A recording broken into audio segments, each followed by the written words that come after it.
Some secrets weren't meant to stay buried. Eleanor Washington, a seemingly ordinary teacher with extraordinary skills, wore her jade pendant like armor, hiding in plain sight for 3 decades. Her classified past locked away in redacted files, her lethal intelligence dulled by necessity. Then Richard Kensington and his dealership made their fatal miscalculation. A dismissal. A humiliation. An elderly black woman escorted out for daring to browse luxury cars. They couldn't recognize the calculated patience behind her dignified eyes, the strategic mind that had outmaneuvered governments, the precision with which she documented each insult.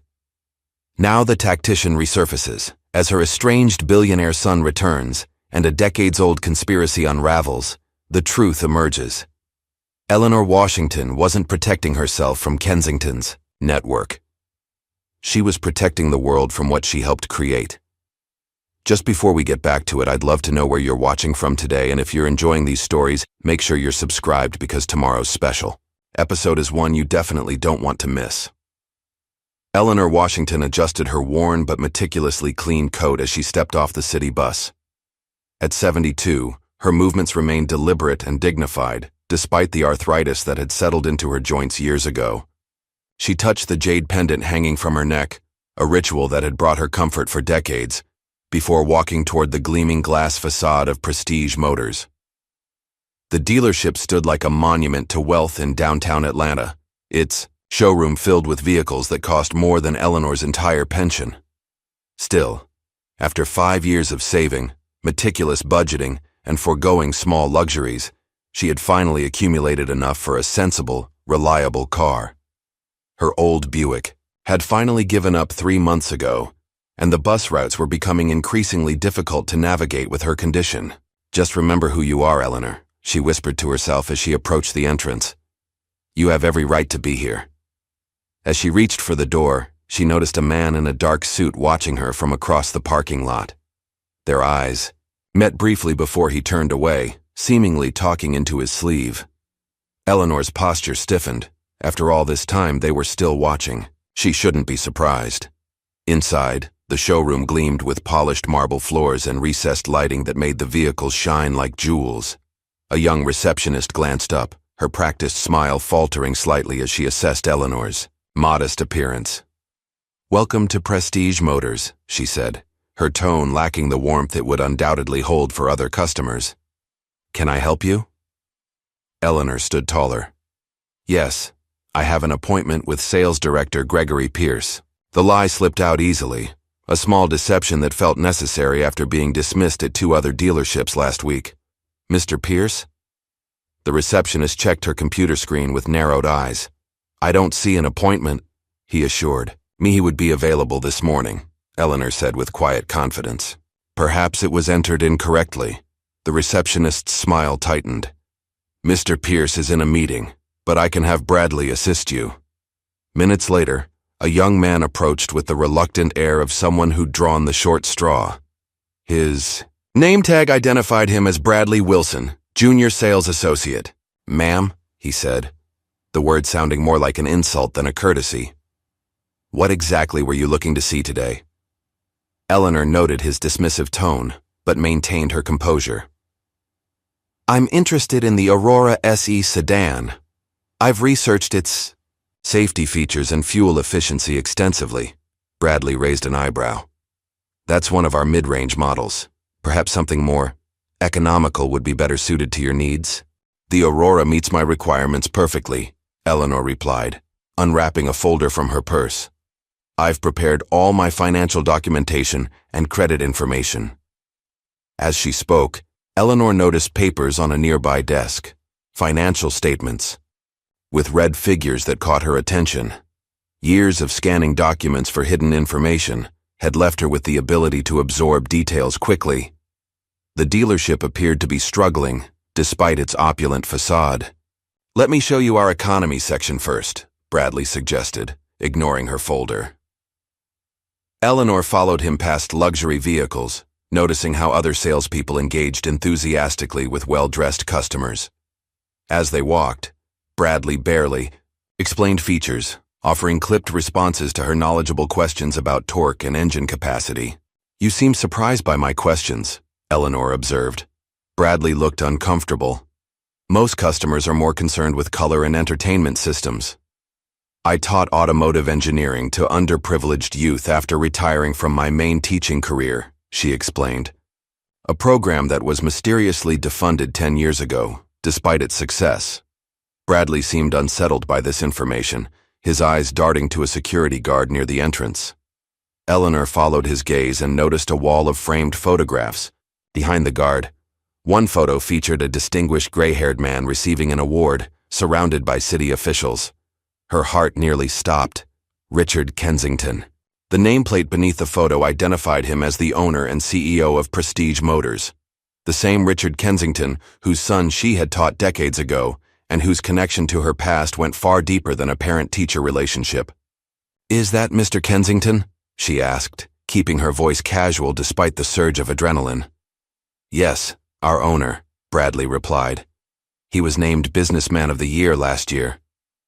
"How appropriate," Eleanor murmured, her mind racing with connections she'd spent years mapping. As Bradley led her toward the economy vehicles, a sharp-dressed woman intercepted them.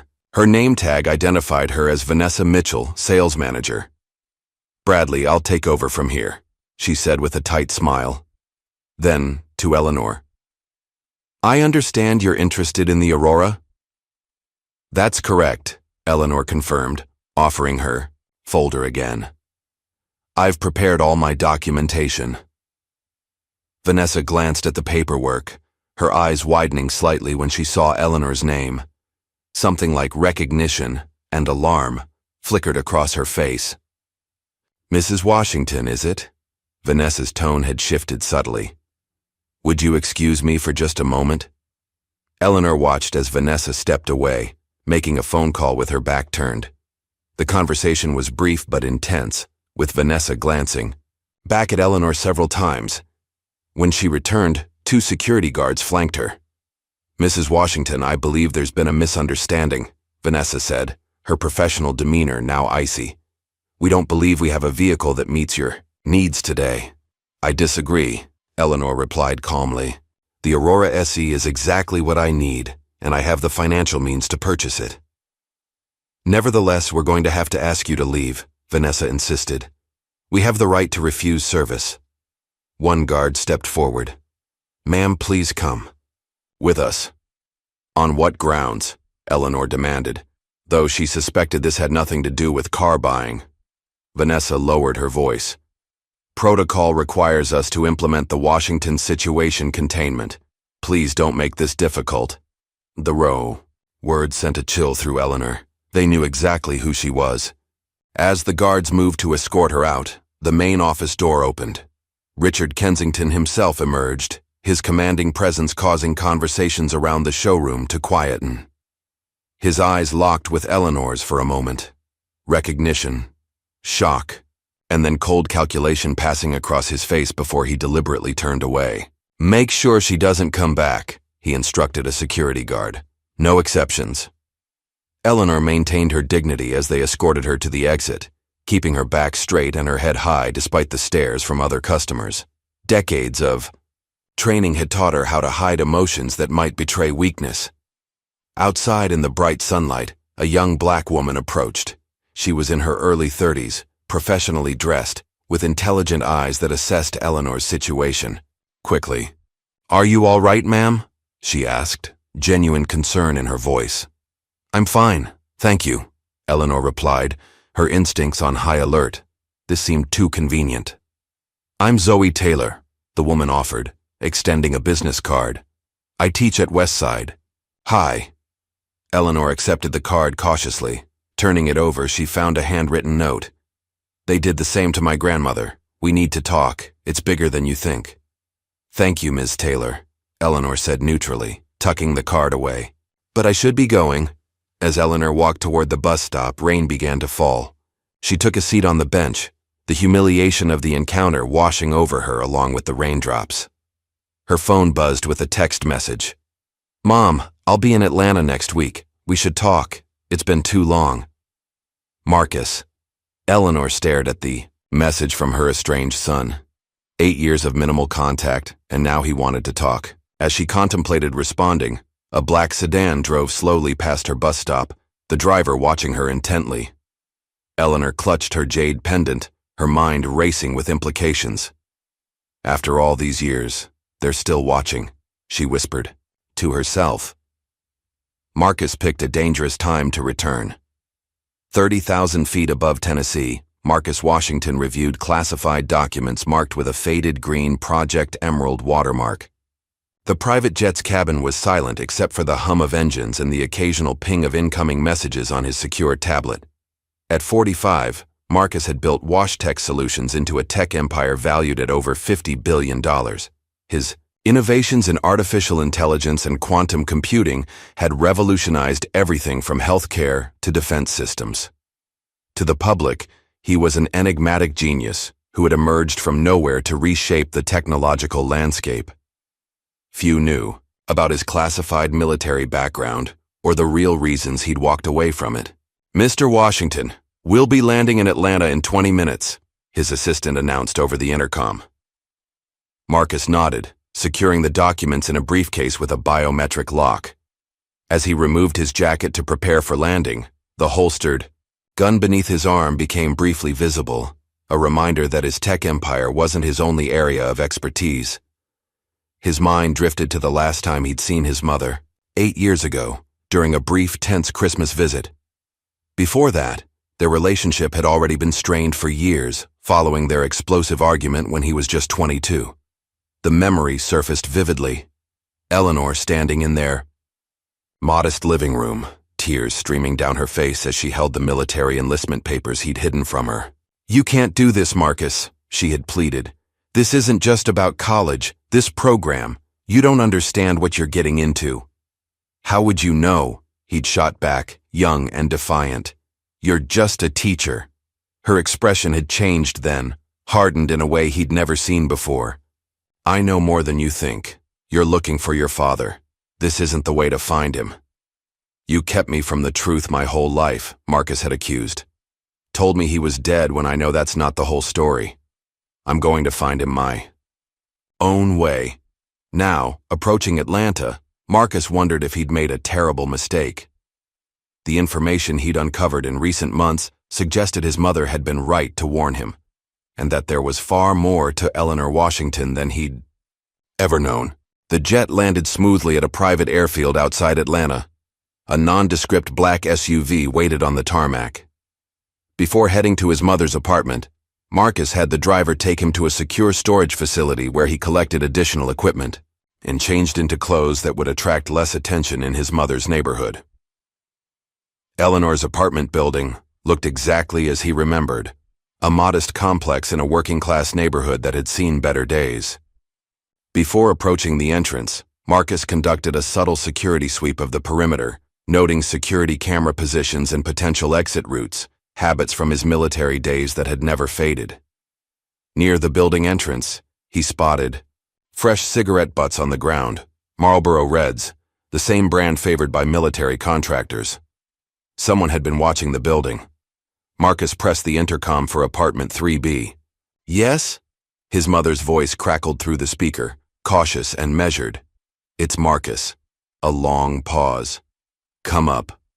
The elevator was out of service, as usual, so Marcus took the stairs, listening carefully for any signs of surveillance.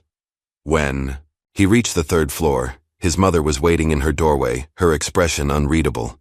Eleanor Washington looked both exactly as he remembered and completely different. Her hair had more gray now, and her face showed more lines, but she stood with the same straight-backed dignity she'd always possessed. The jade pendant, a fixture from his earliest memories, hung around her neck. "Hello, Marcus," she said, her eyes quickly assessing him with surprising expertise. She stepped back to allow him entry, checking the hallway before closing and double-locking the door. The apartment was smaller than he remembered, filled with the same furniture from his childhood. Books lined every available surface, and family photos chronicled a life that seemed ordinary on the surface. Marcus presented her with a boutique gift bag containing an expensive cashmere scarf. To his surprise, Eleanor immediately removed the tissue paper, examined the scarf's lining and seams with practiced efficiency, and even checked the gift bag itself before seeming satisfied. "Checking for surveillance devices?" he asked, unable to hide his surprise. "Force of habit," she replied, offering no further explanation. "Would you like some tea?" In the kitchen, Marcus noticed a hidden safe behind a swinging bookshelf that Eleanor quickly blocked from view. As she prepared tea, he observed how she positioned herself to keep him in sight at all times, another habit taught in security. "Training, not education courses." "How long are you in town?" she asked, placing a mug of tea before him. "Officially, 3 days, but I can extend it." "Why now, Marcus? After 8 years of Christmas cards and birthday calls?" "Direct and uncompromising." "Exactly," as he remembered. "I've discovered some things about Project Emerald that concern me." The mug in Eleanor's hand trembled slightly, the only visible reaction to the coded project name. "I see," she said quietly. "And what does that have to do with me?" "I think you know more than you've ever admitted," Marcus replied. "About the project, about Dad." Eleanor sighed, suddenly looking her age. "I was never just a teacher, Marcus, but that doesn't mean I wasn't a teacher at all. Those children needed me." "And what did the government need you for?" he pressed. Eleanor's eyes darted to the jade pendant she wore. It was the same shade of green as the Project Emerald watermark, something Marcus had only recently realized might not be coincidental. "Help me prepare dinner," she said instead of answering. "You still like chicken and dumplings?" In the kitchen, Marcus noticed an outdated laptop on the counter. While Eleanor chopped vegetables, he glanced at the screen and was shocked to see military-grade encryption software running in the background. "Something a former student installed to help with my online banking," Eleanor explained, noticing his interest. Her explanation rang false, but Marcus didn't press. Not yet. As they worked, Eleanor revealed fragments of information, each one reshaping Marcus's understanding of his childhood and his mother. "I've been watching Richard Kensington for years," she admitted, "tracking his activities, his connections. The car dealership is just a front, Marcus. His real business is weapons, trafficking, specialized technology sold to the highest bidder regardless of allegiance." "How do you know this?" Eleanor opened a drawer and removed a leather-bound journal. "Because I've been gathering evidence. Names, dates, shipments. He's careful, but not careful enough." Marcus flipped through pages of meticulously documented observations, code names, and connections that would impress professional intelligence officers. "You were never going to buy a car from his dealership, were you?" "I needed to see something in person," Eleanor admitted. "A confirmation. What I didn't expect was for them to recognize me." "Your car didn't just break down, did it?" Marcus asked. "The pieces falling into place." Eleanor shook her head. "Check it yourself. It's still in the garage storage unit." After dinner, Marcus examined his mother's old Buick in the building's garage. What he found chilled him. Sophisticated evidence of sabotage that matched techniques he'd encountered during his military service. Techniques only taught to a specific Black Ops unit. When he returned to the apartment, Eleanor was on the phone, speaking rapid Mandarin Chinese, a language he never knew she understood. She quickly ended the call when she saw him. "You have hotel arrangements?" she asked. "The St. Regis downtown." "Good. Keep your reservations, but don't stay there. Find somewhere else, somewhere not connected to you." She gripped his arm with surprising strength. "Watch for a silver-crowned Victoria. They've been following me for months." As Marcus prepared to leave, Eleanor added one final warning. "And Marcus, don't trust Zoe Taylor completely. She doesn't know who her real employers are." "Zoe Taylor? How do you know about her?" "Because I know everything that happens in my orbit," Eleanor replied. "I've survived this long by staying informed. I may be just a retired teacher to most of the world, but in certain circles, I'm known by a different title." "What title?" Eleanor's eyes held decades of secrets as she replied, "Some call me the principal, and tomorrow, you're going to learn why." Sunday morning arrived with golden light streaming through stained glass windows, as Marcus sat beside his mother in the third pew of Redemption Baptist Church. The congregation was predominantly black, many elderly members greeting Eleanor with warm familiarity. What struck Marcus immediately was how many people remembered him despite his long absence. Elderly women patted his hand, commenting on how proud they were of Eleanor's boy who made good. Men his father's age shook his hand, firmly, mentioning specific achievements from his career that had been featured in business magazines. "Your mother keeps us all updated on your success," explained Mrs. Gladys Johnson, who had lived in their apartment building since Marcus was a child. "She brings newspaper clippings to every service." The realization that his mother had maintained his presence in the community despite his physical absence filled Marcus with unexpected emotion. In his drive to escape his past and build his future, he'd never considered what it meant to those left behind. As the congregation settled, Marcus noticed something odd. Several elderly congregants exchanged subtle hand gestures with his mother. Movements that appeared casual, but which Marcus recognized from military communications training. Pastor Jenkins, a distinguished man in his 60s, included phrases in his sermon that seemed oddly specific, mentioning preparation, watchfulness, and the appointed hour, while making eye contact with Eleanor. When the service ended, Eleanor guided Marcus toward the reception hall, where she introduced him to a young woman he recognized immediately. "This is Zoe Taylor," Eleanor said. "She teaches computer science at my old school." Zoe smiled warmly, though her eyes held a careful assessment. "Your mother speaks highly of you, Mr. Washington." "Please, it's Marcus," he replied, studying her. If his mother's warning was accurate, there was more to this young teacher than appeared on the surface. "Zoe has continued my legacy at Westside," Eleanor explained. "She started a coding program for neighborhood kids, working miracles with outdated equipment and no budget. The students deserve every opportunity," Zoe replied, "just as Ms. Washington's students did." They shared lunch together in the church basement, where Marcus learned more about Zoe's program. She spoke passionately about expanding access to technology for underprivileged students, describing challenges that resonated with Marcus's own childhood experiences. When Eleanor excused herself to greet other church members, Zoe's demeanor changed subtly. "Your mother didn't tell you everything about what happened at the dealership," she said, her voice low and urgent. "They didn't just discriminate against her, they recognized her. The security guards used a code phrase, Washington situation containment. This wasn't about her trying to buy a car. It was about who she is." "And who is she exactly?" Marcus asked carefully. "I'm not entirely sure," Zoe admitted. "But I know she's been investigating Kensington for years. My grandmother encountered similar treatment at that dealership 5 years ago, except in her case it really was discrimination." Eleanor approached her afterward, asked very specific questions about what she saw inside.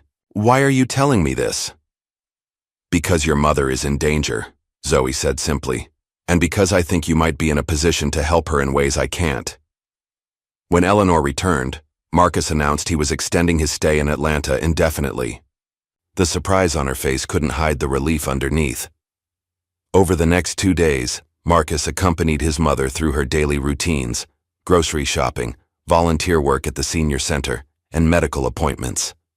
He was shocked to discover her arthritis had worsened significantly due to walking in all-weather conditions since losing her car.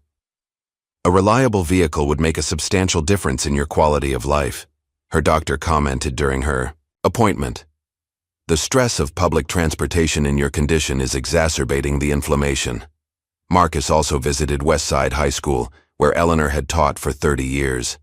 The principal, Dr. Williams, spoke of Eleanor with profound respect. "Your mother's teaching methods were revolutionary," he explained, showing Marcus a display case of student achievements. "She produced more STEM scholarship recipients than any other teacher in the district's history. Many of her students now work for NASA, major tech companies, and yes, even some for you, though you might not know it." In Eleanor's former classroom, now, Zoe's, a wall of achievers, still featured Marcus's science fair photo from 1998. when he'd created an early algorithm that would eventually form the foundation of his company's core technology. That evening, looking through old photo albums with his mother, Marcus discovered news clippings about Richard Kensington tucked between family photos. "You knew him before the dealership?" Marcus asked, noting the dates on the articles. "I knew his son, Michael," Eleanor explained. "A brilliant boy with severe dyslexia. Other teachers had written him off as lazy or unintelligent. I developed specialized teaching methods for him when he was in my class." "And Kensington?" Eleanor's expression hardened. "Richard Kensington presents himself as a self-made businessman and philanthropist.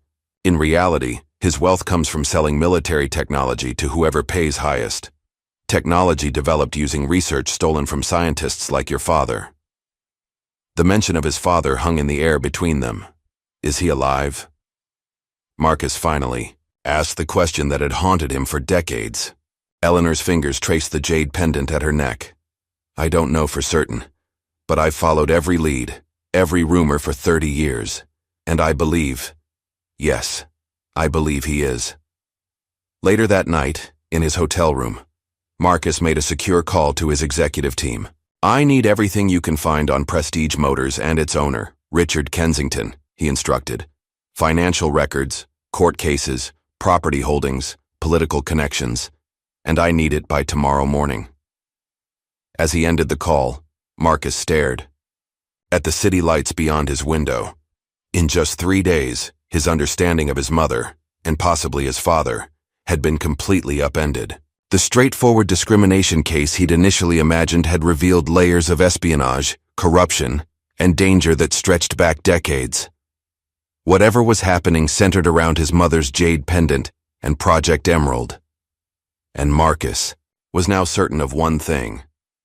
The retired teacher who had raised him harbored secrets that could shake foundations far beyond an Atlanta car dealership. The morning light filtered through stained glass windows as Marcus sat beside Eleanor in the same church where he'd attended services as a child. Redemption Baptist Church looked unchanged. The worn wooden pews, the faded hymnal books, the same elderly deacon nodding off in the corner. But after yesterday's revelations about his mother's secret identity as the principal, Marcus now viewed everything through a different lens. He watched as Pastor Jenkins delivered his sermon, noting how certain phrases seemed directed specifically at his mother. When the pastor mentioned keeping watch against those who would harm the innocent, his eyes locked with Eleanor's momentarily. "Be prepared, for the hour approaches when truth must prevail over deception," Pastor Jenkins continued. "When the light must shine upon dark dealings." Marcus leaned closer to his mother. "Is the entire sermon coded?" he whispered. Eleanor's lips curved slightly. "Only parts. Nathan has a flair for the dramatic." After the service ended, congregation members approached to greet them. Marcus noted how differently he now interpreted their interactions. What had seemed like ordinary church small talk yesterday now appeared methodical and purposeful. An elderly woman named Ruth Adams clasped Eleanor's hands in greeting, her arthritic fingers tapping a distinct pattern against Eleanor's palm. A retired postal worker named William Thompson commented on the weather, while subtly glancing toward the church office. A silver-haired man with a veteran's pin on his lapel made a seemingly casual comment about Tuesday's meeting while touching his right cufflink. Eleanor introduced Marcus to several church friends, all elderly people who appeared harmless at first glance. Then Marcus noticed the details: calluses on their hands consistent with regular firearm usage, the precise way they positioned themselves in the room to maintain sight lines to all entrances, the veteran's pin that Marcus recognized as belonging to a highly classified military unit rather than any standard service branch. One man, introduced as Franklin Bennett, a retired high school principal, had a tattoo partially visible beneath his sleeve, the same jade emblem from the Project Emerald. "Documents. Your mother speaks highly of your technological innovations," Franklin said, his eyes assessing Marcus with military precision despite his friendly smile. "Perhaps you could join us for coffee in the fellowship hall?" Eleanor led Marcus not toward the main fellowship hall but down a corridor to a storage area marked "Building Maintenance Only." She glanced around before placing her hand on what appeared to be an outdated thermostat, A fingerprint scanner hidden within the device glowed briefly before a soft click indicated an unlocked door. "What you're about to see requires absolute discretion," Eleanor warned, her voice taking on an authority Marcus had never heard from her before. They descended a narrow staircase to a lower level that did not appear on any church blueprints. At the bottom, another security door required both Eleanor's fingerprint and a code entered on a keypad disguised as a light switch. The door opened to reveal what could only be described as a command center. Multiple workstations with advanced computers lined the walls. Large monitors displayed surveillance feeds from across Atlanta. A central table held maps marked with locations and timestamps. Men and women, all appearing to be seniors, worked at various stations with the efficiency of seasoned intelligence professionals. "Welcome to the Teacher's Lounge," Eleanor said, a hint of pride in her voice. "What is this place?" Marcus asked, stunned by the sophistication of the hidden facility. "The nerve center of our operation," Franklin explained, stepping forward. "We call ourselves the Resistance Teachers. Most of us are actually retired educators, but we've all had additional training. We discovered decades ago that powerful individuals were using educational foundations as covers for weapons trafficking and money laundering," Eleanor continued. "When traditional channels failed to address the corruption, we formed our own network." "You're vigilantes?" Marcus asked incredulously. "We prefer concerned citizens with specialized skills," Ruth Adams interjected, looking up from a surveillance monitor. Despite her grandmotherly appearance, she handled the advanced technology with expert precision. "Your mother is our strategist, our principal," Franklin added. "She identifies patterns others miss, coordinates our information gathering, and determines our targets." As Marcus tried to process this revelation, the security door opened again. Zoe Taylor entered, carrying a laptop and several flash drives. "Sorry I'm late," she said, nodding to Eleanor before acknowledging Marcus with evident surprise. "I see you've been initiated." "Ms. Taylor isn't just a teacher," Eleanor explained. "She was an intelligence analyst before joining our network. Her position at the school gives her access to families affected by Kensington's operations. You should know I wasn't entirely forthcoming yesterday," Zoe admitted to Marcus. "I'm not just concerned about your mother as a community member. I was placed at Westside High by a government agency investigating the same corruption networks your mother has tracked for decades." "Which agency?" Marcus asked, his military training making him instinctively cautious. "That's complicated," Zoe replied, exchanging a glance with Eleanor. "Let's just say there are elements within the government that recognize the problem, but can't address it through official channels due to political entanglements." Eleanor gestured for everyone to gather around the central table. "Marcus, what you need to understand is that my teaching career wasn't a cover. It was the foundation of everything. As educators, we had unique access to community information. We saw the effects of corruption firsthand, children whose parents disappeared after asking questions about strange shipments at the docks, families intimidated after witnessing unusual activities at supposedly abandoned warehouses. We built our network classroom by classroom, school by school," Franklin added.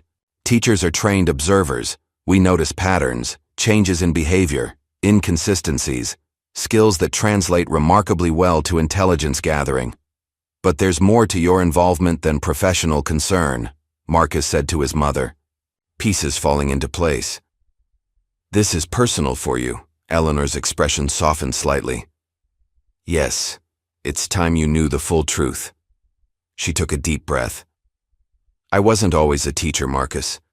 I was recruited for intelligence work during the Cold War, specifically for psychological operations and pattern recognition." She touched the jade pendant at her neck. "That's where I met your father, James. He was a CIA technical specialist, developing communication systems. We were assigned to the original Project Emerald, a counterintelligence operation targeting weapons technology theft. When I became pregnant with you, I left active service." James continued his work. "Deeper. Cover with each passing year. When you were 7, he supposedly died in a car accident." Eleanor's voice remained steady despite the pain evident in her eyes. "I never believed it. The circumstances were too convenient, too clean. 3 years later, while teaching, I discovered weapons technology was being funneled through educational grants to my school, the same technology your father had been tracking. That's when I realized he wasn't tracking the weapons. He had become a target because of what he knew. Marcus struggled to reconcile this new history with the childhood he remembered. So all those years, when I thought you were just a dedicated teacher working late? Sometimes I was grading papers, Eleanor said with a small smile. Sometimes I was tracking international arms dealers. A mother contains multitudes. Franklin cleared his throat. We should show him the Kensington files. Eleanor nodded, and Zoe pulled up documents on the main screen. Richard Kensington recognized your mother at the dealership because he was involved in the operation that allegedly killed your father 30 years ago. The screen displayed surveillance photos, financial records, and travel documentation that painted a picture of Kensington's dual life, respected businessman by day, weapons broker by night. We believe Kensington might lead us to proof your father is still alive, Eleanor continued. There have been sightings, communications intercepted, fragments that suggest James Washington didn't die in that car crash. Before Marcus could respond, an alarm sounded from one of the monitoring stations. William Thompson called out, "Security breach at Eleanor's apartment, professional team, military precision." The main screen switched to surveillance footage showing black-clad figures methodically searching Eleanor's home. Marcus leaned forward, studying their movements and equipment. "That's rapid force gear," he said, recognizing the specialized equipment. "Private military contractors, high-end." He zoomed in on one figure, enhancing the image to reveal a partial face beneath a tactical mask. "I know him. Thomas Reed, former teammate from my military unit." The implications sent a chill through the room. If former special operations personnel were searching Eleanor's apartment, this went far beyond a corrupt car dealership owner. "They're looking for something specific," Eleanor observed, watching the methodical search pattern. "The pendant, most likely. They don't know I always wear it." "What exactly is that pendant?" Marcus asked. "It's connected to Project Emerald, isn't it?" Eleanor hesitated before responding. "It's more than jewelry, more than a memento. But this isn't the place to discuss it." She turned to the group. "We need to accelerate our timeline. The charity gala is our best opportunity, perhaps our only one." "What charity gala?" Marcus asked. "Kensington hosts an annual fundraiser for his education foundation," Zoe explained. "It's in 3 days. We've been working for months to secure access, but with your resources, we could do more than observe," Eleanor finished. "We could finally get what we need."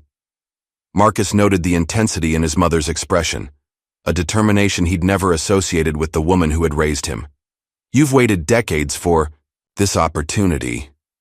Eleanor nodded, then hesitated before removing a folded paper from her pocket and placing it on the table. "There's something else you should know. Why I'm pushing forward now, despite the increased risks." Marcus unfolded the document, medical test results with his mother's name at the top.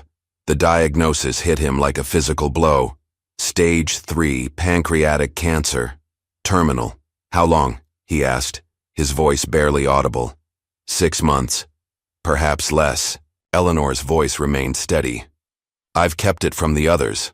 Only Franklin knows." "That's why you finally reached out to me after 8 years, Marcus realized. "Not just because of what you discovered about Project Emerald." "I needed to warn you," Eleanor admitted. "And yes, I wanted to see you before." She straightened her shoulders, pushing aside vulnerability. "But this isn't about a deathbed reconciliation, Marcus. It's about finishing what your father and I started. It's about justice and protection." "Protection? For whom?" "For you," she said simply. "Because once I'm gone, they'll come for you next." Morning sunlight streamed through the windows of Marcus's hotel penthouse as he established his command center. He'd checked out of the St. Regis as Eleanor had advised and moved to a boutique hotel under a false name, converting the suite into an operations hub for what he now understood was a mission with life or death stakes. WashTech's advanced AI systems had been analyzing the data from Eleanor's network throughout the night. Multiple screens displayed connections between Prestige Motors and shell companies used for international weapons shipments. Financial transactions traced dark money flowing through educational charities into offshore accounts. Surveillance photos documented meetings between Kensington and known arms dealers. The pattern is clear, Marcus muttered, studying the web of connections. But why use a car dealership as a front? His secure phone rang. Diana Chen, a former military teammate now working for a competing intelligence agency. He'd reached out to her reluctantly, knowing it would create a paper trail, but needing her specialized knowledge. "Tell me you didn't really retire to sell sports cars," Diana said without preamble when he answered. "Good to hear your voice too," Marcus replied dryly. "What did you find? Your mother's jade pendant? It's not just a pretty rock. It's linked to Project Emerald, which wasn't just a standard military operation. It was a deep cover network designed to track weapons developed with stolen technology." She paused. "Technology that looks remarkably similar to patents now held by WashTech Solutions." Marcus felt the ground shift beneath him. "What are you saying?" "I'm saying your meteoric rise in the tech world might not be entirely due to your admittedly impressive brain," Diana replied. "The pattern recognition algorithms that form the core of your AI systems? They bear striking similarities to classified projects your father worked on before his alleged death." "That's impossible," Marcus argued. "I developed those systems from scratch during my MIT days. Did you? Or were you guided toward certain solutions? Specific approaches? Did certain doors open a little too easily? Funding appear at precisely the right moments?" Marcus thought back to his early career. The unexpected scholarship to MIT, despite dropping out of undergraduate studies. The venture capital that materialized when his first company faced bankruptcy. The government contracts that came through just when he needed them. "Someone manipulated my entire career path," he realized aloud. "But why?" "Your father's work was revolutionary but incomplete," Diana explained. "Perhaps they needed you to finish what he started. Needed your mind specifically because you're his son, with the same intuitive understanding of the underlying principles." "Who is they?" "That's the trillion-dollar question," Diana replied. "And why I'm breaking about 15 regulations to have this conversation. Be careful, Marcus. You're playing a game where you don't even know all the pieces on the board, let alone who's moving them." After ending the call, Marcus arranged an undercover visit to Prestige Motors' restricted warehouse facility. Using credentials provided by Eleanor's network, he gained access to the service area behind the main showroom. What he found confirmed their suspicions and revealed an operation far more sophisticated than anyone had realized. Luxury vehicles were being modified with hidden compartments designed to transport weapons components. Not complete weapons, but specialized parts that would avoid detection by standard security scans. They're shipping the components separately, Marcus realized, photographing the modifications with a camera disguised as a maintenance tool. Each car contains a different piece of the puzzle. Together, they create weapon systems that don't officially exist. Later that afternoon, Marcus confronted Zoe about her true allegiance after discovering encrypted communications between her and a government handler on frequencies only used by specific intelligence branches. "It's not what you think," Zoe insisted when Marcus presented his evidence. "Yes, I was sent to monitor your mother, not help her, but that changed when I discovered the truth." "What truth?" "My grandmother wasn't just a random victim of discrimination at Kensington's dealership," Zoe explained. "She worked as an administrative assistant at a defense contractor connected to Project Emerald. When she noticed accounting discrepancies, she became a threat." Zoe's eyes hardened with remembered pain. "The car accident that killed her matches the same pattern as dozens of other accidents involving people who asked the wrong questions about Kensington's operations. I was recruited specifically because of my family connection. They thought I'd be motivated by revenge to help them monitor your mother. They didn't expect me to discover that Eleanor's network was more effective than my official handlers. So now you're a double agent," Marcus concluded. "Triple, technically," Zoe said with a grim smile. "My official handlers think I'm monitoring Eleanor. Eleanor knows I report to government contacts but believes I'm loyal to her mission. The truth is, I'm loyal to justice, wherever that leads." That evening, Marcus accompanied Eleanor to what she described as a cancer treatment at a private medical facility. Instead, they met in a secluded room with a man Eleanor introduced only as the informant, a nervous thin man who worked in Kensington's accounting department. "The shipment is scheduled for the day after the gala," he explained, sliding a flash drive across the table. 17 vehicles, all certified as diplomatic donations to embassies across Southeast Asia. "The documentation looks perfect. The State Department signed off on everything." "What are they shipping?" Marcus asked. "Components for autonomous weapon systems, drones that select and engage targets without human approval. The systems are officially banned by international treaty, but there's a black market for governments looking to build deniable capabilities." They left the meeting. Eleanor stumbled, nearly collapsing before Marcus caught her. "It's not just a cover story, is it?" he asked quietly, helping her to the car. "You're actually ill." Eleanor nodded reluctantly. "Not cancer. That was a convenient explanation. It's neural degeneration from experimental treatments during the early days of my intelligence work. Treatments designed to enhance pattern recognition. They worked, but the long-term effects are problematic." "Why didn't you tell me?" "Because I needed you focused on the mission, not worried about your dying mother," Eleanor replied with characteristic directness. "And because I've always hated appearing weak." Back at the command center, Marcus used his corporate access to trace financial transactions that revealed the true extent of Kensington's protection. Several politicians scheduled to attend the charity gala appeared in the transaction records: campaign contributions, real estate deals, consulting contracts for family members. "This explains why previous attempts to expose him failed," Marcus told Eleanor when she arrived. "He's bought protection at every level." "Not every level," Eleanor corrected. "Just enough to create obstacles. No system is impenetrable, Marcus. You just need to find the right pressure point."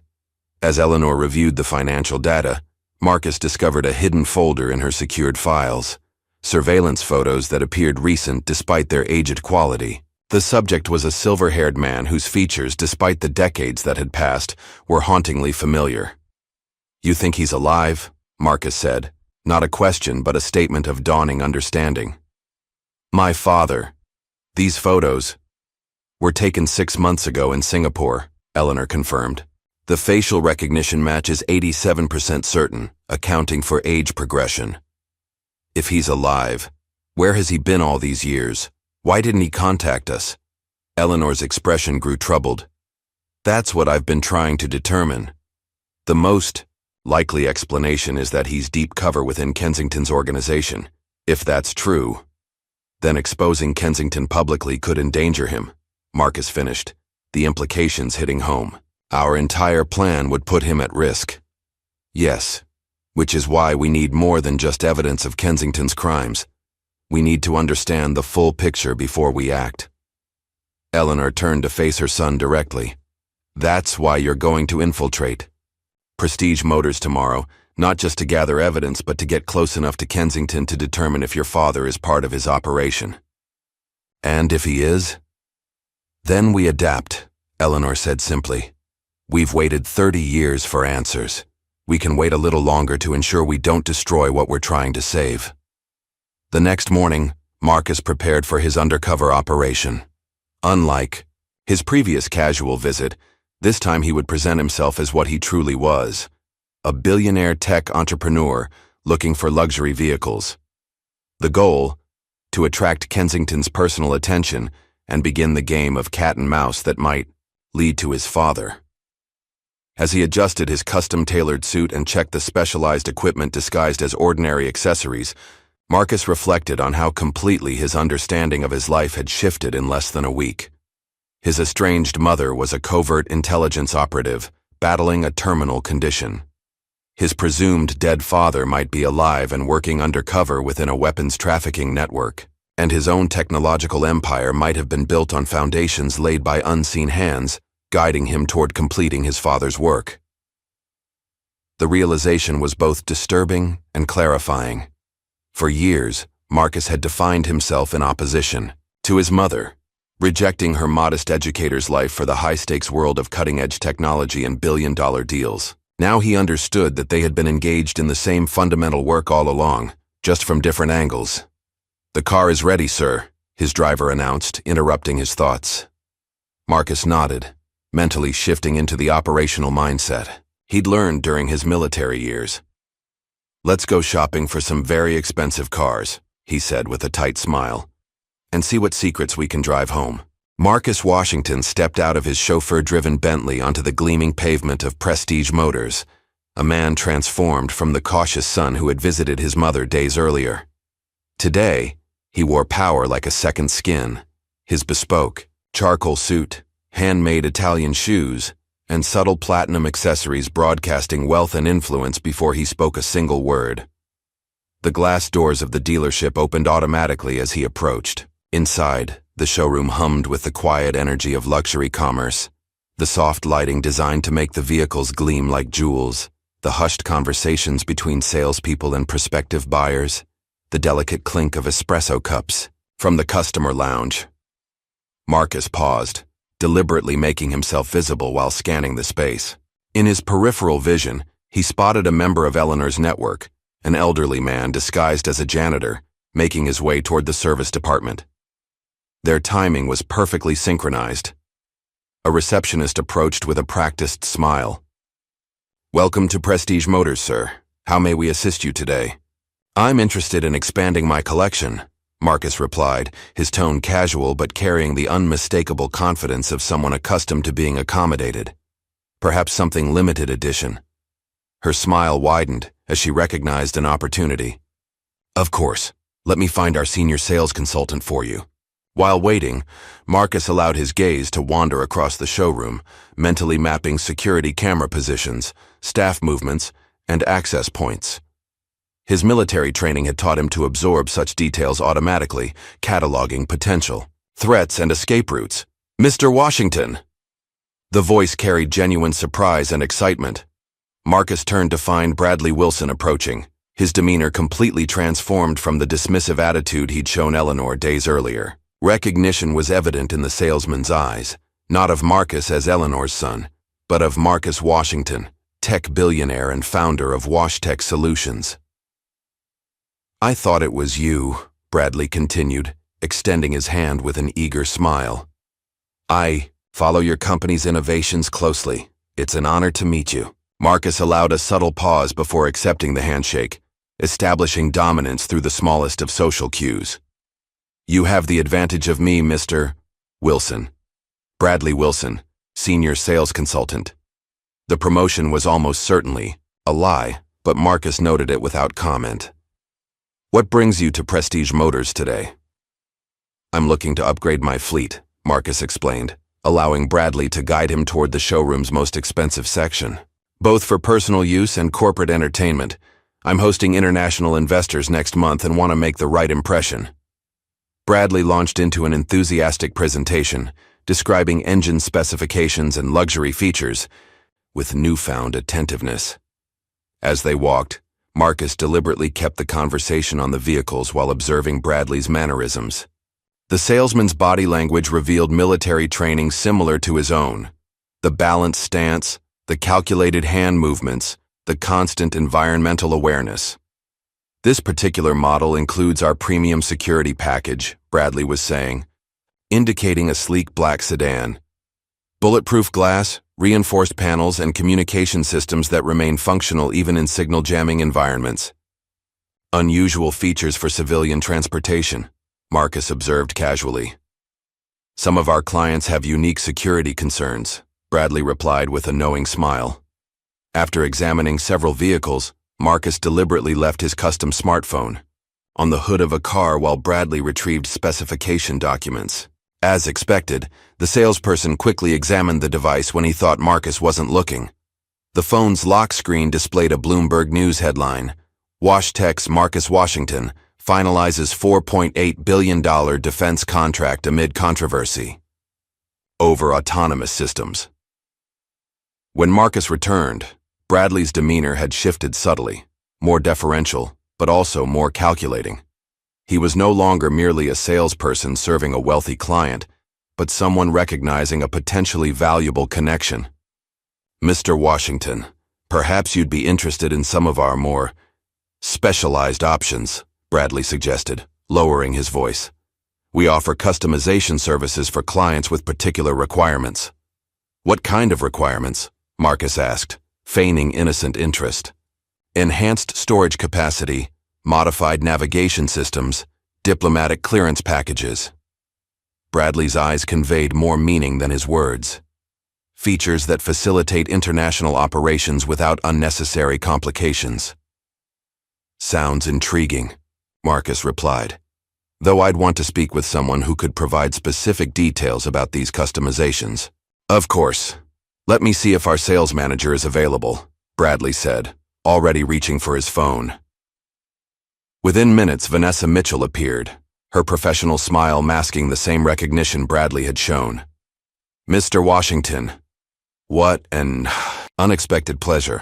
I'm Vanessa Mitchell, sales director at Prestige Motors." "Ms. Mitchell," Marcus acknowledged, "Bradley was just telling me about your specialized customization services." "Yes, we pride ourselves on meeting unique client needs," she replied smoothly. "Perhaps you'd like to continue this conversation in our executive lounge? More private, as..." They walked toward the back of the showroom. Vanessa signaled to security personnel with a subtle hand gesture that Marcus immediately recognized as a command to increase surveillance. Their suspicion was expected. A billionaire tech CEO with defense contracts suddenly appearing in person was too convenient to be coincidental. The executive lounge was elegantly appointed with leather seating, a fully stocked bar, and conspicuously, few electronic devices. A signal blocking system hummed almost imperceptibly, detectable only to someone specifically trained to recognize it. "Can I offer you something to drink, Mr. Washington?" Vanessa asked. "Sparkling water." "Thank you," Marcus replied, maintaining his focus. The game was delicate now, showing enough interest to appear genuine while gathering intelligence without revealing his true purpose. "Bradley mentioned you're hosting international investors," Vanessa continued as she served his drink. "Which markets are you exploring?" "Southeast Asia primarily," Marcus answered, echoing information from the informant about Kensington's upcoming shipment.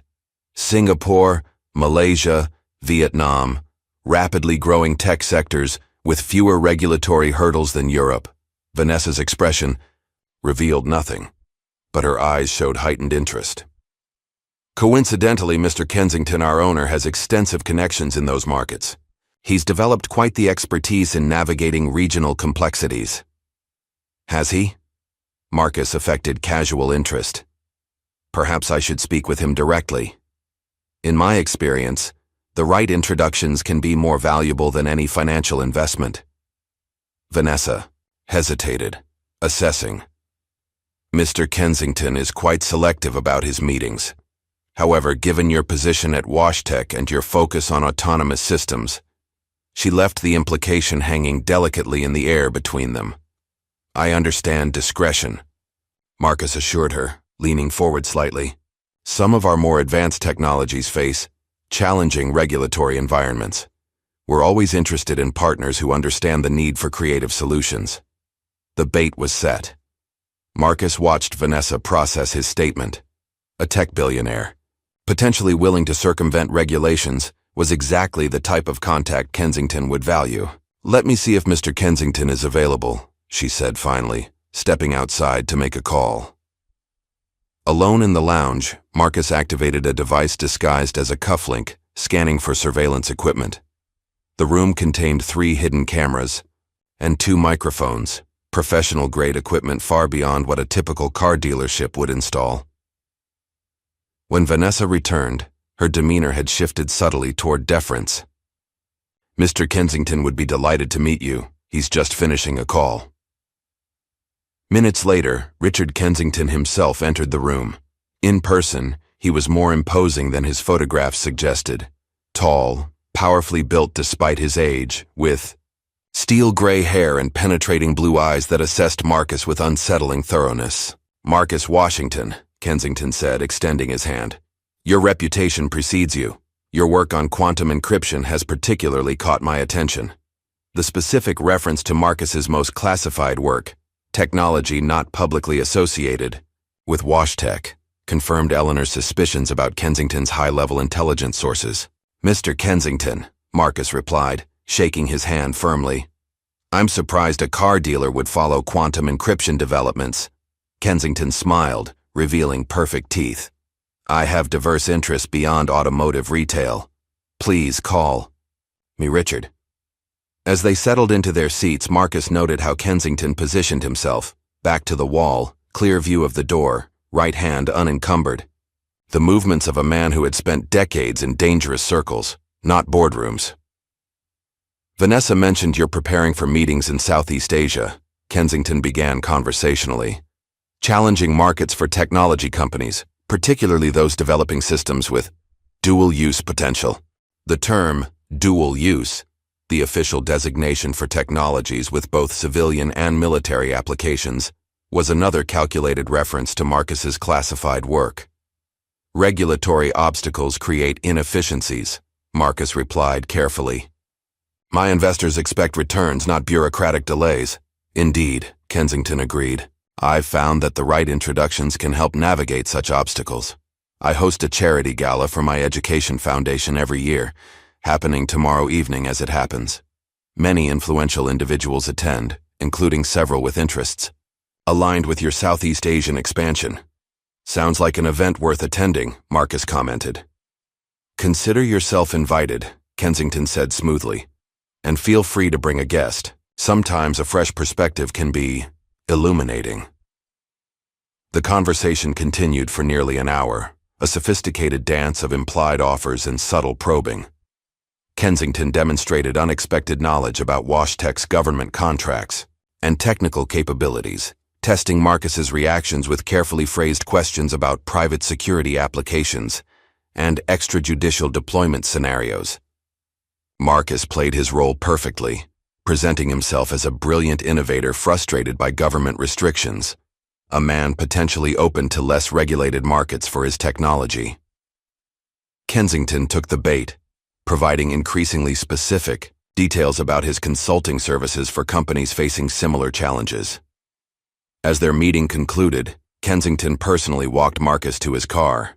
I look forward to continuing our conversation tomorrow evening, he said. My associate will send the details to your office. Marcus nodded. I appreciate the invitation. These connections could prove valuable for all involved. One last thing, Kensington added, his tone casual but eyes sharp. You mentioned an interest in our vehicles with enhanced security features. May I ask what prompted that specific interest? The question was a test, one Marcus had anticipated.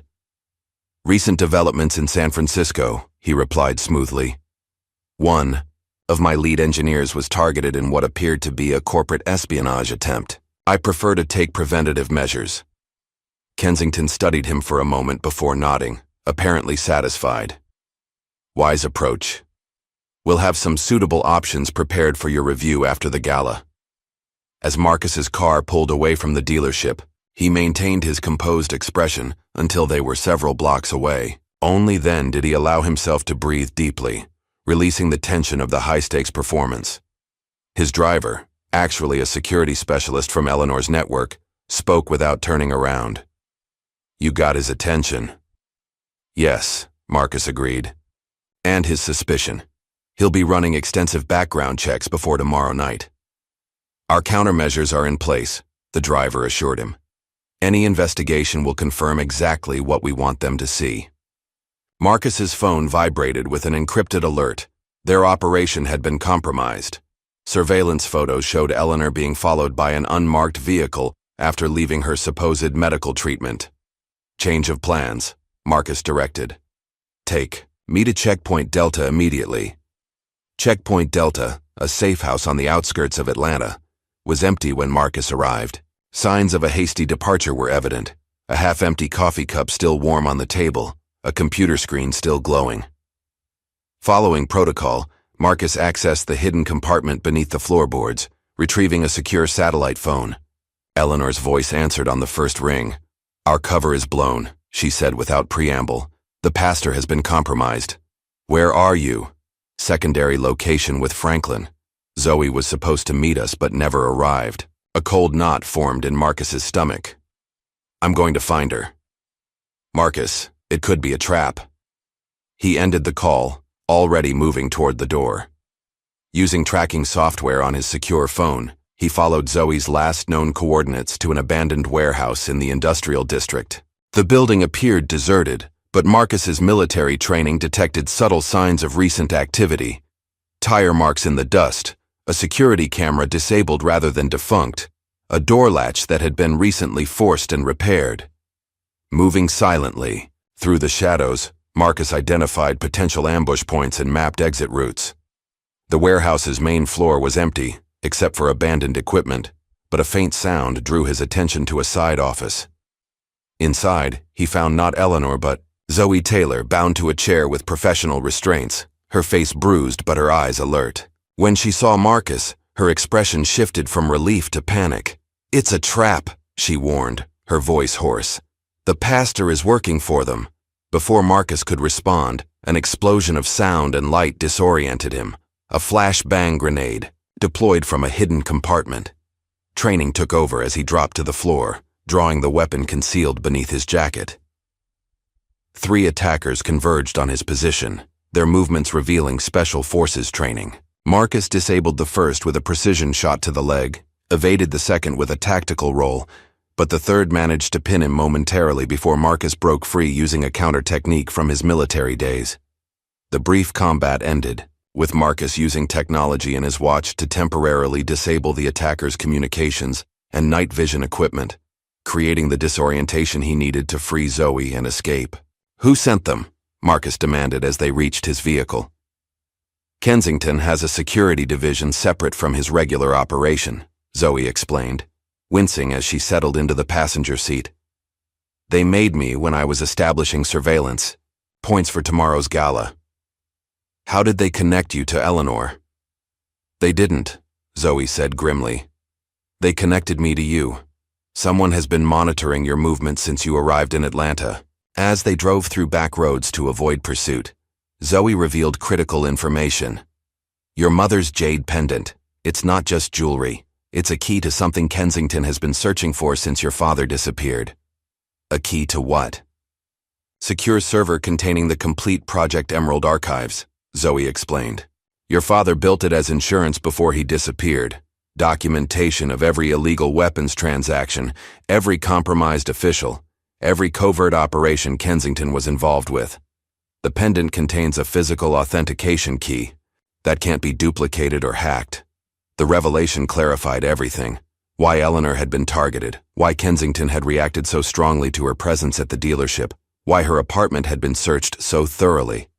"Eleanor has been wearing the key around her neck for 30 years, Marcus realized, hiding it in plain sight. "Yes, but the pendant alone isn't enough," Zoe continued. "It requires biometric confirmation from a Washington family member plus the physical key. That's why they need both you and Eleanor, or the pendant at minimum." Marcus processed this information as he drove toward the secondary safe house where Eleanor was waiting. The stakes had elevated beyond exposing a corrupt businessman. They were now racing to access information that could reshape international security landscapes. "Tomorrow's gala is still our best opportunity," he decided. "But we need to adjust the plan." The night of Kensington's charity gala arrived with unseasonable warmth, the Atlanta skyline glittering against a clear evening sky. Kensington's estate, a sprawling Georgian mansion set on 20 acres of manicured grounds, blazed with light as limousines and luxury cars delivered guests to the red-carpeted entrance. Security was military-grade, with facial recognition scanners, discreetly integrated into decorative elements and weapons detection systems hidden beneath floral arrangements. Armed guards in tuxedos maintained a perimeter that appeared ceremonial, but functioned with tactical precision. Marcus arrived in spectacular fashion, his Rolls-Royce accompanied by 2 identical vehicles, decoys to confuse surveillance. His entrance was calculated to draw attention, establishing him as a man who valued both luxury and security. Wearing an impeccably tailored tuxedo and carrying himself with the confident air of a man accustomed to power, Marcus handed his invitation to the security team.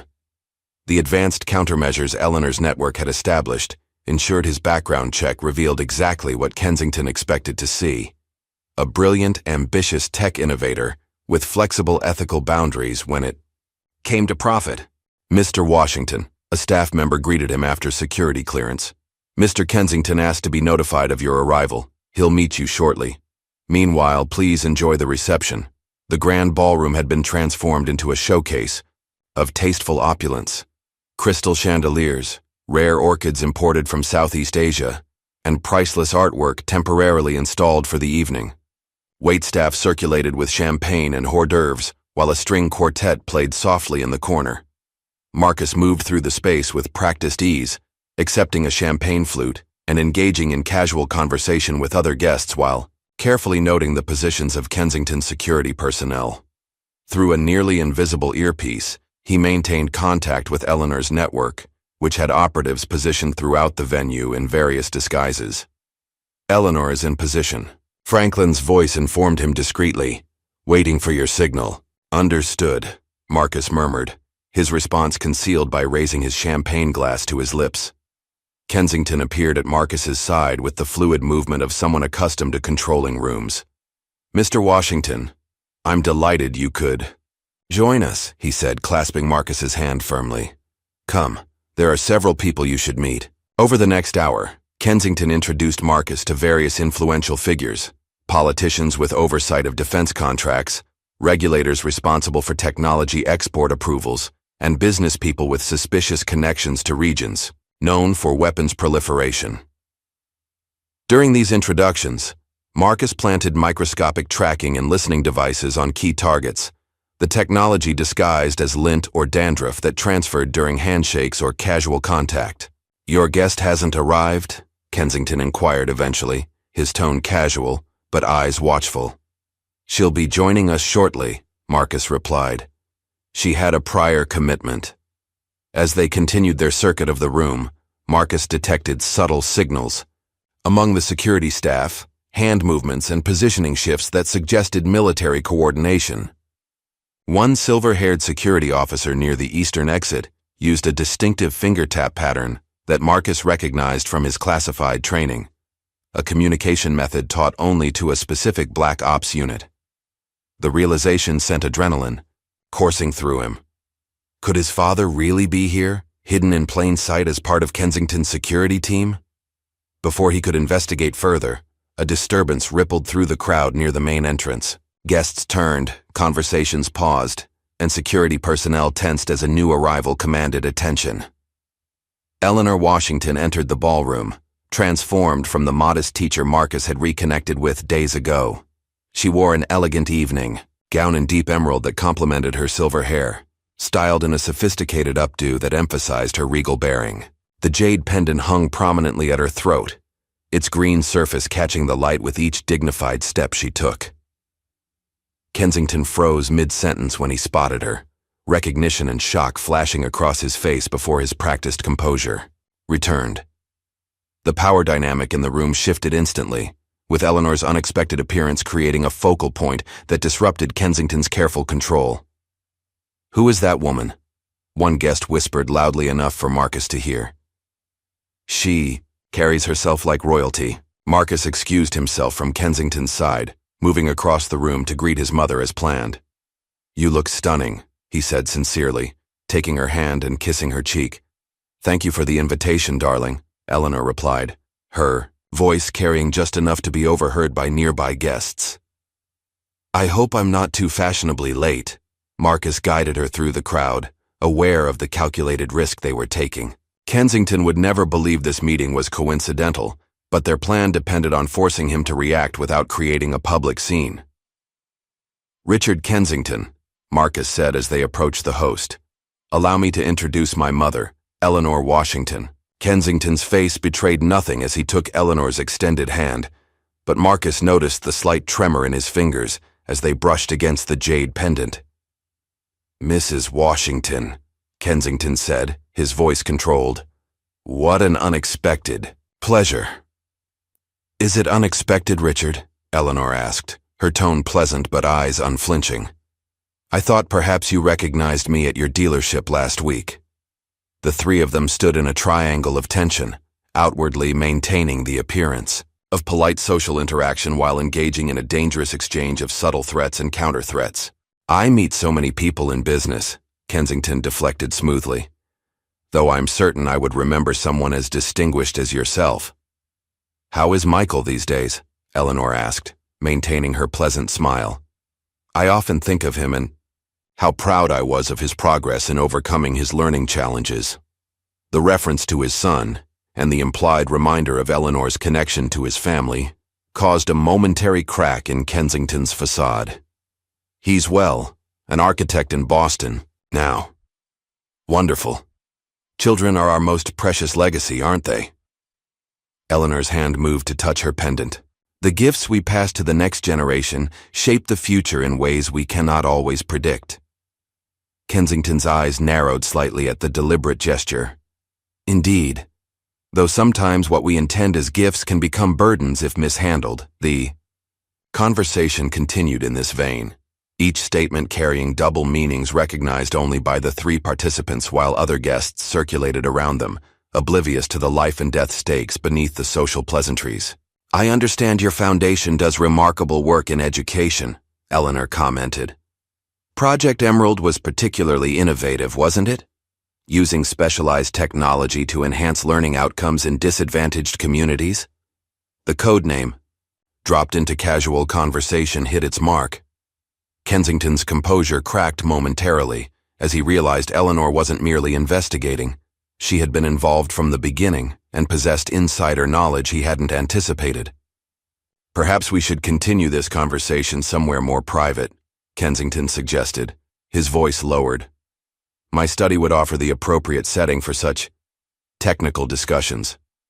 "I think we're quite comfortable here," Marcus interjected smoothly. "Among witnesses."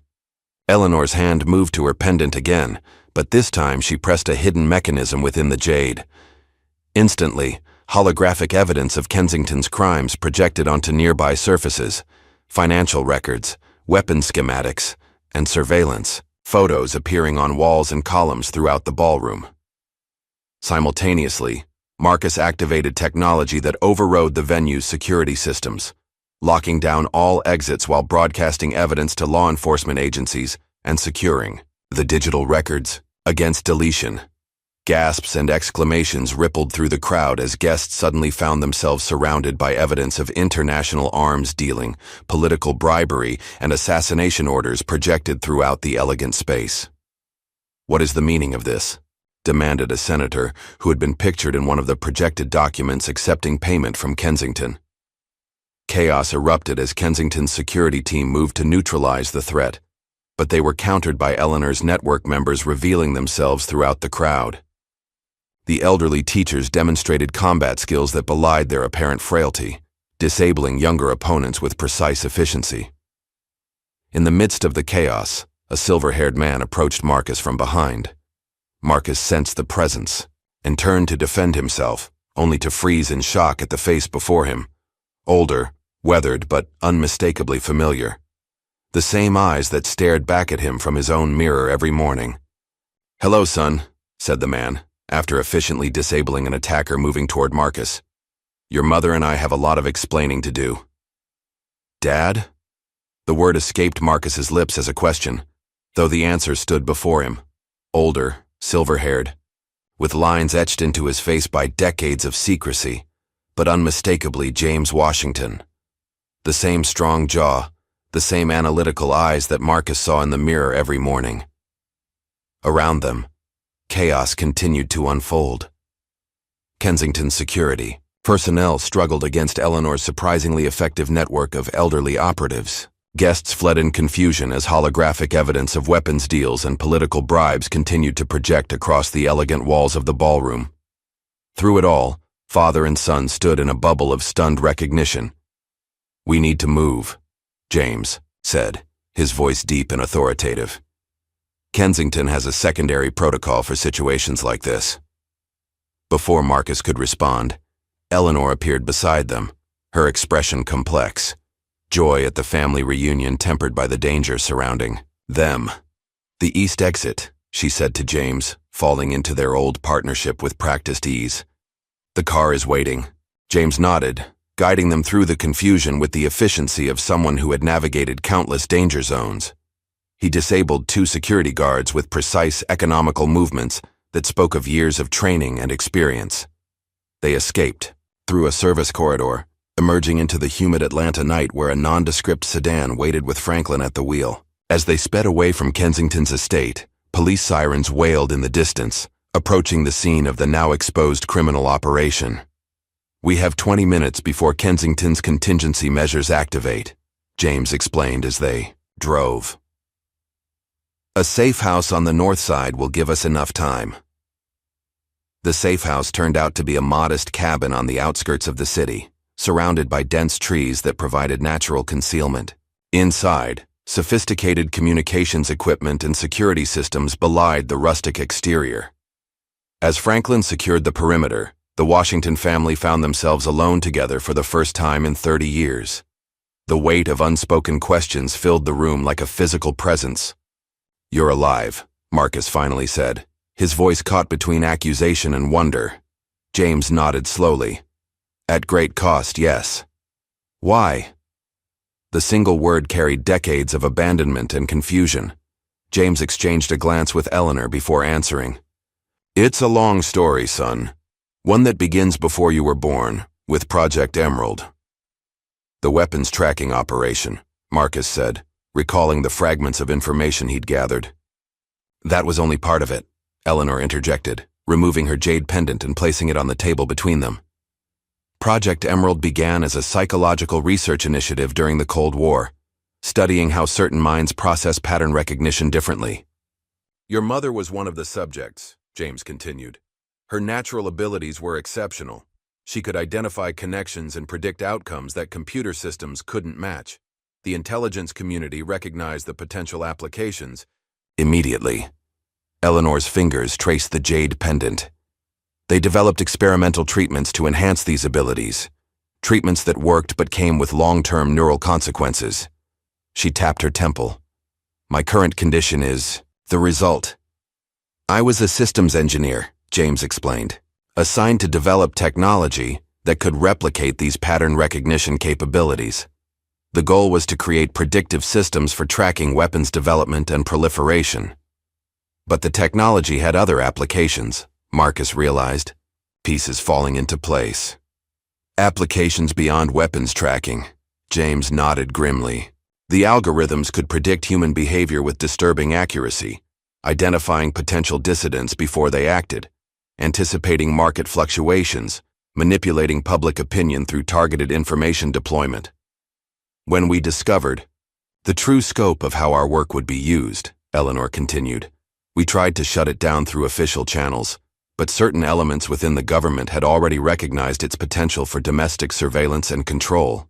That's when we met Richard Kensington," James said, his expression darkening. "Then a rising intelligence officer partnered with private contractors. He recognized the technology's black market potential, selling predictive systems to authoritarian regimes, criminal organizations, anyone willing to pay. We gathered evidence of Kensington's operation," Eleanor explained. "But before we could expose him, he moved against us." "My accident was staged," James confirmed. "I was given a choice: disappear or watch my family die. Kensington's influence made official protection impossible."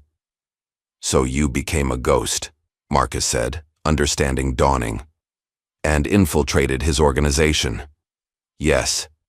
For 30 years, I've worked as Kensington's security chief, gathering evidence while sabotaging his worst operations from within. It was the only way to protect you both while building a case that would stick." "But you never contacted us," Marcus said, the old hurt surfacing. "You let us believe you were dead." "Any contact would have put you at risk," James replied, though.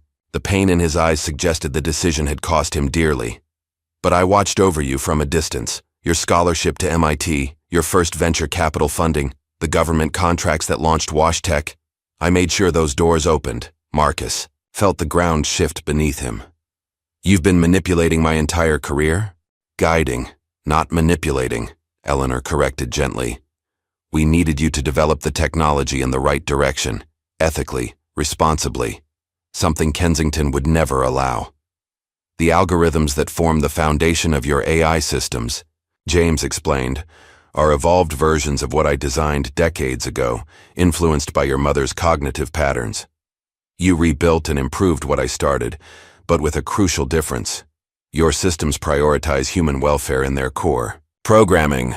Before Marcus could process this revelation, an alert sounded from the communications array. Franklin rushed in from his perimeter check. Kensington's dead hand protocol has activated, he announced grimly. Automated systems are releasing evidence, implicating thousands of people, some guilty, many innocent, designed to flood media channels with so much information that the genuine evidence becomes impossible to separate from fabrications. It's a scorched earth approach, James explained. If he goes down, he's ensuring the evidence against him becomes useless, buried in an avalanche of disinformation. Can we stop it? Marcus asked, professional instincts taking over despite his emotional turmoil. Not entirely, James replied. The system is distributed across multiple secure servers globally, with redundancies and dead man switches. But we might be able to filter it, separate fact from fiction, if we access the original Project Emerald database. That's what the pendant is for, Eleanor said, lifting the jade artifact. It contains a physical authentication key to access the secure server James built before his disappearance, a comprehensive record of every operation, every transaction, every name involved in Kensington's network. The system requires dual authentication, James explained. The physical key plus biometric confirmation from a Washington family member. We designed it that way to ensure neither of us could act unilaterally with such sensitive information. Which is why Kensington wanted both the pendant and Eleanor, Marcus realized. Yes, James confirmed. Though in recent years your biometrics would have worked as well. The system recognizes genetic markers. That's why the danger shifted to you once you became publicly successful. So what's our next move? Marcus asked, the immediate threat focusing his thoughts. We need to access the secure server before Kensington's disinformation campaign renders all evidence useless, Eleanor said, her voice steady despite her visible fatigue. The database contains verification protocols that can authenticate the genuine evidence. James took the pendant from the table, examining it with technical precision. The access point is at a data center outside the city, disguised as an academic research archive, but will be expected. Kensington's remaining personnel will be moving to destroy it once they realize what we're planning. Then we divide our forces, Marcus suggested, military training surfacing. Create a diversion to draw attention while a smaller team accesses the server. There's something else you should know, Eleanor said, her expression grave. The neural degeneration from my experimental treatments, it's accelerating. The symptoms I've been experiencing aren't just fatigue. My ability to recognize patterns, to process complex information, it's failing. She may not be able to authenticate the system, James explained gently. The biometric scan includes cognitive pattern matching. In her current condition, then I'll do it, Marcus said without hesitation. You said the system would recognize my genetic markers. It's not that simple, Eleanor warned. The authentication doesn't just verify identity, it requires navigating a cognitive maze based on pattern recognition. You'd need to process information the way I do. You taught me how to think, Mom, Marcus said simply. All those puzzles and games when I was growing up, they weren't just entertainment, were they? You were training me. A ghost of a smile touched Eleanor's lips. I couldn't tell you why, but yes, just in case this day ever came. James checked his watch. We have less than 3 hours before Kensington's disinformation becomes too widespread to counter effectively. We need to move now. As they prepared to leave, Marcus pulled his father aside. There's one thing I don't understand. If you've been gathering evidence against Kensington for 30 years, why wait until now to act? James's expression grew troubled. Because the technology has evolved beyond what even I anticipated. The autonomous weapon systems Kensington is trafficking now. They're based on corrupted versions of your mother's cognitive patterns, designed to predict and neutralize threats without human oversight. If deployed, they would fundamentally change warfare and domestic control systems forever. And my technology accelerated their development, Marcus realized with growing horror. Unwittingly, yes, James confirmed. Your innovations filled gaps in the original architecture, which is why we needed to act now. before the systems become fully operational. The implications settled heavily on Marcus's shoulders. The technology he had created to improve lives could instead end thousands of them if misused. The personal betrayal he felt at his parents' deception was overshadowed by the urgent need to prevent a greater catastrophe. "Let's finish this," he said firmly.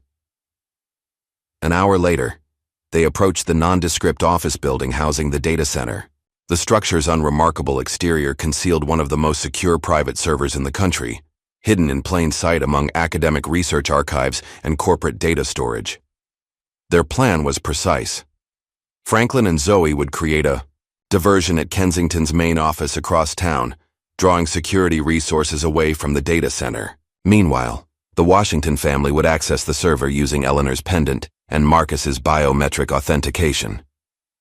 As they prepared to move, Eleanor gripped Marcus's arm with surprising strength. "Whatever happens in there," she said urgently, "remember that pattern recognition isn't just about seeing connections. It's about understanding which connections matter. Trust your instincts. They're better than you know." The data center's lobby was empty save for a single security guard who recognized James immediately. "Mr. Lewis," the guard said, using James's cover identity. "Didn't expect you tonight." "Emergency. Protocol," James replied smoothly, using terminology that would register with Kensington's personnel. "Need to access Archive E7 immediately." The guard hesitated only briefly before nodding. "Of course, sir. You know the way." As they passed through security checkpoints, Marcus observed how completely his father had embedded himself in Kensington's organization. Every guard nodded with respect. Security systems disarmed automatically. At his approach, access doors opened without question. "They trust you implicitly," Marcus noted quietly as they entered a restricted elevator. "Trust built on 30 years of carefully managed loyalty," James replied. "I've saved Kensington's life twice, calculated risks necessary to maintain my position." The elevator descended deeper than the building's official blueprint suggested, finally opening to reveal a temperature-controlled server room humming with advanced technology. At its center stood a single terminal, outdated in appearance but connected to systems far more sophisticated than its vintage exterior suggested. "The authentication interface is deliberately antiquated," James explained, approaching the terminal. "Harder to hack remotely, less vulnerable to modern attack vectors." Eleanor removed her pendant, revealing a small data key concealed within the jade exterior. She handed it to James, who inserted it into a hidden port beneath the terminal. The screen illuminated with a complex pattern of symbols and images. A visual authentication system unlike any standard security protocol. "This is where it gets challenging," Eleanor said, her voice weakening. "The system requires navigating a cognitive maze based on my pattern recognition abilities." She attempted to engage with the interface, but her hands trembled visibly. After several failed attempts, she stepped back in frustration. "I can't," she admitted, defeat evident in her voice. "The connections aren't clear to me anymore. The patterns are slipping away." "I'll try," Marcus said, stepping forward. James placed a steadying hand on his son's shoulder.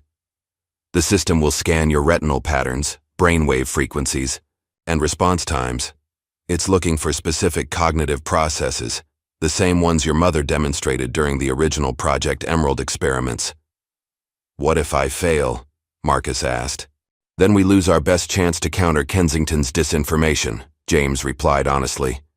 "And the evidence against his network becomes just more noise in an overwhelming flood of data." Marcus took a deep breath and positioned himself before the terminal. The screen shifted, displaying complex patterns of seemingly unrelated images, numbers, and symbols. A retinal scanner activated, bathing his eyes in soft blue light as he began engaging with the system. The challenge was unlike any security protocol Marcus had encountered, not testing what he knew but how he thought. It required identifying connections between disparate elements, predicting pattern progressions, and making intuitive leaps based on minimal information. Minutes stretched into a tense half-hour as Marcus navigated the cognitive labyrinth. Eleanor watched with a mixture of hope and anxiety, occasionally offering quiet guidance, not direct answers, but gentle reminders of how to approach pattern recognition from different angles. "You taught me this," Marcus realized aloud as he worked through a particularly complex sequence. "All those pattern games when I was a child, they weren't just puzzles, they were training." "I couldn't explain why," Eleanor acknowledged, "but I knew someday you might need to think the way I do.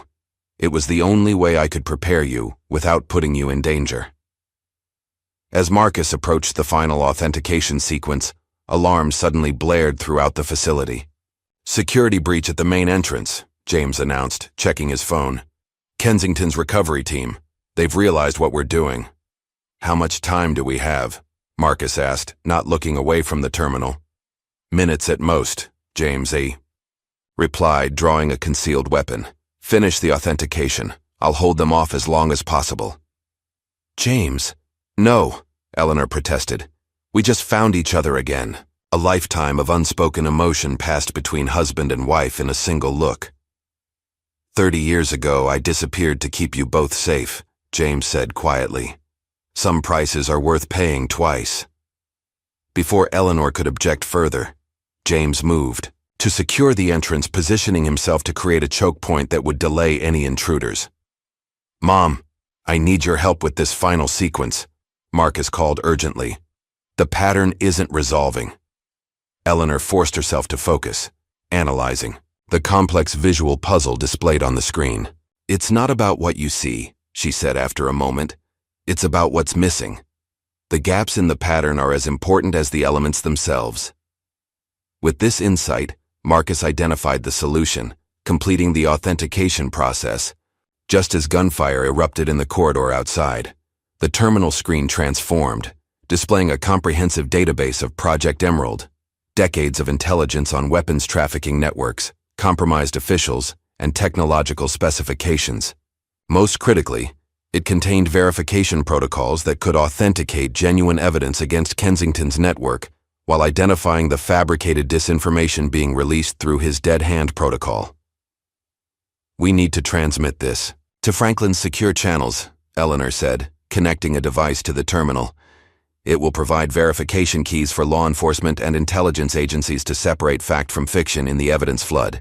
As the data transfer began, Marcus heard his father engaged in combat outside. Without hesitation, he moved to assist, drawing his own concealed weapon. "Stay with the terminal," he instructed his mother. "Make sure the transfer completes." In the corridor, James was pinned down by 4 professional operatives using tactical formation to advance on his position. Marcus assessed the situation instantly, using his military training to identify the optimal intervention point. Moving with precision, he disrupted their formation, creating the opening his father needed to regain tactical advantage. Father and son fought in coordinated tandem, as though they had trained together for years rather than meeting for the first time in decades just hours earlier. "Your technique is familiar," James noted as they secured the corridor. "Special Operations Group? Delta initially, then a classified unit I'm not supposed to name," Marcus replied, securing one of the disabled attackers. "Seems we have more in common than I knew." A pained smile crossed James's face. "More than you can imagine." They returned to the server room to find Eleanor slumped in the chair, the data transfer complete but her condition deteriorating rapidly. "The neural degradation is accelerating," she explained weakly as they helped her to her feet. "Using the patterns for authentication pushed my brain past its tolerance point." "We need to get her medical attention," Marcus insisted. James nodded, grimly. "There's a research hospital connected to the original Project Emerald team. It's our best option." As they made their way to the extraction point, Marcus's secure phone confirmed that Franklin had received the verification data and was distributing it through trusted channels. Already, intelligence agencies were using the authentication protocols to identify genuine evidence amidst Kensington's disinformation campaign. "It's working," Marcus told his parents as they reached the vehicle. "The verification systems are cutting through the noise. Kensington's dead hand protocol is failing." Eleanor smiled faintly. 30 years of waiting. Finally worth it. 3 days later, Marcus stood at the window of a private hospital room, watching the Atlanta skyline as dawn broke over the city. Behind him, Eleanor rested comfortably, stabilized by treatments developed specifically for the neural conditions resulting from Project Emerald experiments. The aftermath of their operation had unfolded rapidly across international news channels. Richard Kensington had been apprehended attempting to flee the country. Dozens of his associates, including politicians, military contractors, and business leaders, were facing indictments. The weapons shipment scheduled for Southeast Asia had been intercepted, the autonomous system secured before deployment. The door opened quietly as James entered, carrying coffee cups and looking more relaxed than Marcus had seen him yet, though the vigilant awareness of a man who had lived undercover for decades remained in his posture. "The doctors are optimistic," James said, handing Marcus a cup. "The treatments can't reverse the neural damage, but they can halt the progression. With proper management, your mother could have years of quality life ahead." "And you?" Marcus asked. "What happens to James Washington now that Lewis, the security chief, is exposed?" A complex expression crossed his father's face. "That depends on several factors, including whether my son has room in his life for a father he's only just beginning to know." The question hung between them, addressing the deeper emotional complexities beneath their shared mission. The past week had thrust them together in circumstances that bypassed normal relationship development, leaving fundamental questions unaddressed. "You manipulated my entire life," Marcus said finally, voicing the hurt he'd pushed aside during the crisis. "My education, my career path, even my technological innovations, all guided toward completing a mission I didn't know I was part of." James accepted the accusation without defense. "Yes." "Why not tell me the truth? Bring me in when I was old enough to understand?" "We discussed it," James admitted. "Many times. Eleanor argued for telling you once you turned 25.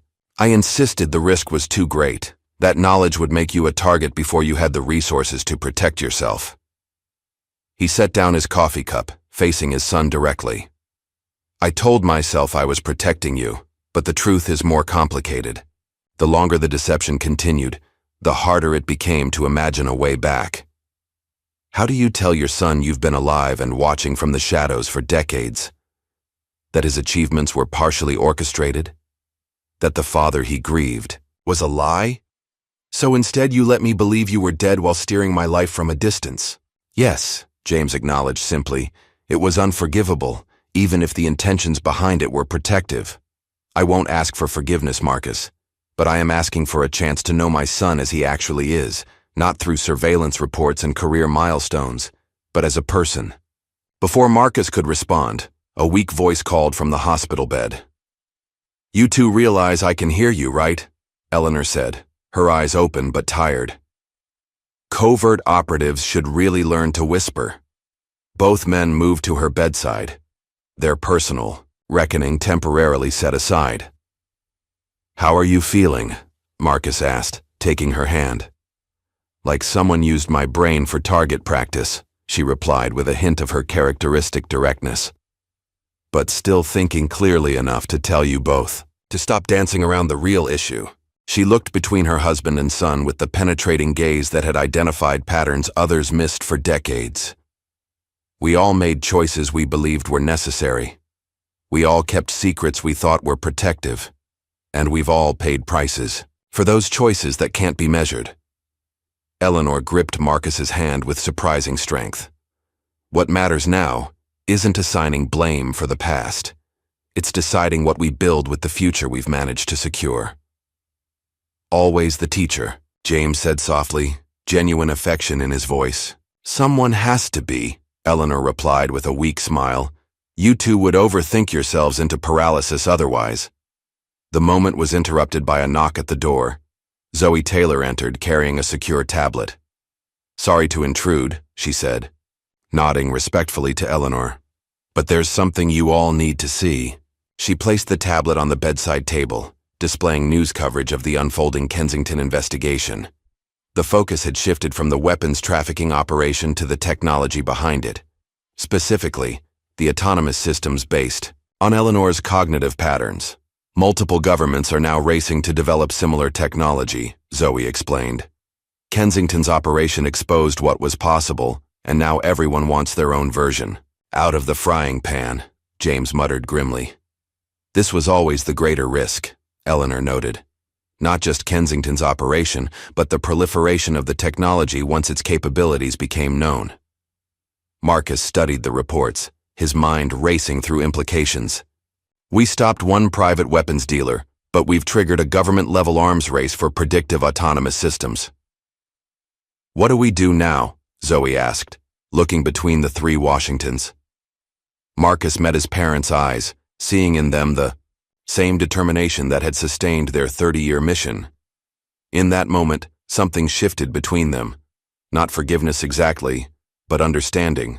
The recognition that whatever their past choices, they now faced a shared responsibility for the technology they had collectively brought into the world. We do what this family apparently does best, Marcus said finally. We adapt, we plan, and we take responsibility for the technology we've created. He turned back to the window, watching the rising sun illuminate the city. WashTech has resources that could help develop ethical constraints for autonomous systems, transparent oversight, human approval fail-safes, international monitoring protocols. Are you suggesting we go public with Project Emerald's full history? James asked, concerned. Not exactly, Marcus replied. But we can use what we know to guide development in ethical directions, influence standards before they're set by less scrupulous actors. Eleanor nodded slowly. A new kind of long game, not fought from the shadows this time, but in the open. With all of us working together, Marcus affirmed, making his decision in that moment. The hurt and sense of betrayal weren't gone, but they could be set aside in service of preventing a greater threat. Father, mother, and son, each contributing what the others lack. James extended his hand tentatively. Partners, then? Marcus took his father's hand, completing a circle that had been broken for 30 years. Partners. Eleanor watched her, husband and son with tears gathering in her eyes. Worth and blood, she murmured. In the end, that's what matters most. Outside the window, Atlanta continued waking to a new day, unaware that the Washington family had both ended one threat and committed themselves to countering another. Their complicated legacy of secrets and innovation now transformed into a shared mission for the future. The jade pendant lay on the bedside table, its purpose fulfilled yet its symbolism transformed. No longer a key to unlock secrets from the past, it now represented a different kind of inheritance. The responsibility that comes with knowledge, the obligation that accompanies power, and the healing that can begin only when truth finally emerges from shadow.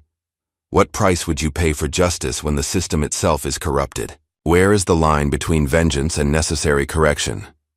Eleanor Washington's story reminds us that discrimination is never just about one moment, but often the trigger that reveals hidden depths. If this tale of secrets and redemption spoke to you, like and subscribe for more stories that explore the complex intersections of justice, family, and power.